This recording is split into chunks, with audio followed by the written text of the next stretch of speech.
পৃথিবীর এমন এক মন্দির যেখানে গণেশ ঠাকুর ইঁদুর নয়, ময়ূরের ওপরে বিরাজমান। গণপতি বাপ্পা এখানে তিনটি সুরে অধিষ্ঠাতা।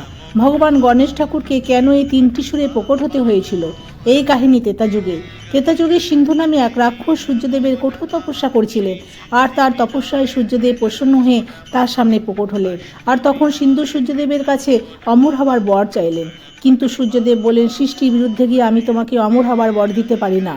কিন্তু এক বৈকল্পিক শক্তি দিলেন। তিনি এক অমৃত ভরা ঘর সিন্ধুর নাভিতে স্থাপন করে দিলেন, আর একটি শর্ত দিলেন, যতদিন এই অমৃত ঘর তোমার শরীরে থাকবে ততদিন তোমার মৃত্যু অসম্ভব।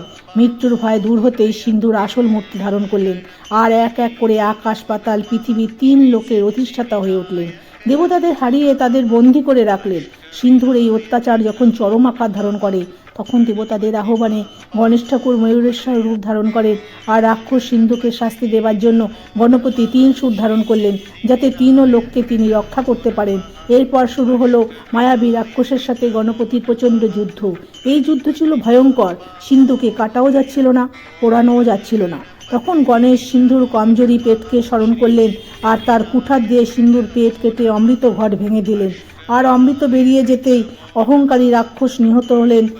এই মন্দির পুনেতে অবস্থিত ত্রিশূর ময়ূরেশ্বর মন্দির নামে খ্যাত। জয় শ্রী গণেশ।